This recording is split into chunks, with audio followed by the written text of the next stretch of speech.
Blue Valentine's most unsettling truth is that the early love is real, and it still isn't enough. There is no twist, no single betrayal, no secret that explains everything. What breaks this couple is slower and more familiar. The film, released in 2010 and directed by Derek Cianfrance, keeps cutting between two timelines. In the earlier one, Dean and Cindy bond through play, rescue, sex, and fast commitment.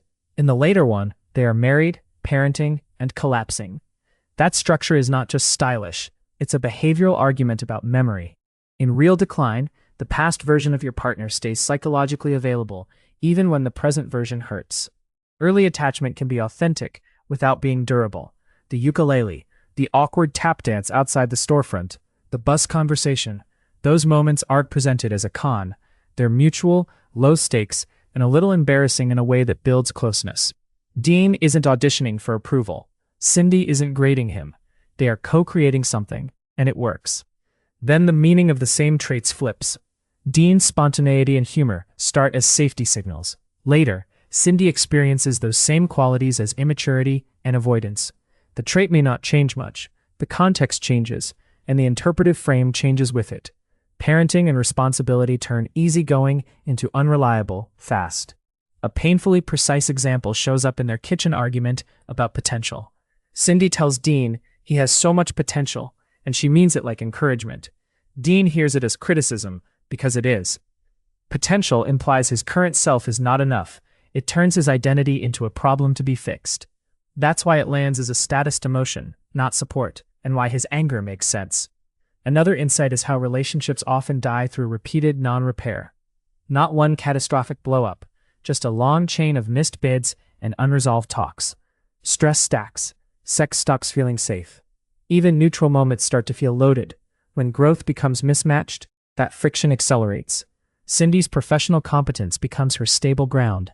Dean's identity narrows into husband and father, with fewer ways to expand. That divergence doesn't just disappoint. It can trigger contempt in one partner and panic in the other, because it threatens the future they thought they had. At the center of the later timeline is a demand-withdraw trap. Dean reaches for closeness when he feels loss. He tries nostalgia, proximity, alcohol, sex, and the family identity.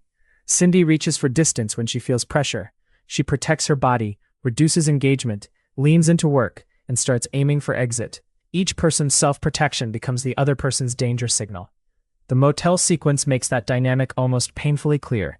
Dean rents the themed future room as a repair attempt. He wants forced couple time, drinking, and sex, as if the right container will restart the bond. But proximity is not repair. If closeness itself has become aversive for Cindy, a tighter space just raises the threat. The attempt fails early because it's built around what regulates Dean, not what would make Cindy feel safe. That's also why the scene turns coercive. Dean treats reconnection like something he's owed if he sets the stage. Cindy experiences it as pressure. When she stops, pushes him away, and locks herself in the bathroom, the film frames it as boundary defense. Her body enforces a limit before her words can fully organize it. Alcohol sits in the background, shaping everything.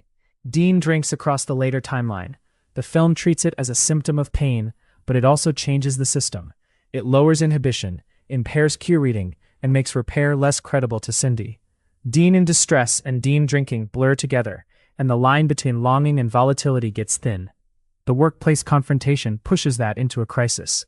Dean shows up drunk at Cindy's clinic, intrudes, and confronts her about jealousy involving her boss. It lands a separation protest, a desperate attempt to regain contact when exclusion feels unbearable, and it also confirms to Cindy that closeness comes with risk. One more nuance matters for how we judge them. The film shows Dean's repair attempts in detail, and Cindy's earlier attempts mostly by implication. Dean looks like he is trying. Cindy can look like she has already left, but withdrawal often is the final form of trying, after a long stretch of feeling unheard. By the end, the separation is not framed as victory. Dean walking away, Frankie running after him, Cindy holding her, Dean saying he loves the child. It's all grief. It's also realism. You can be strongly attached and still be incompatible.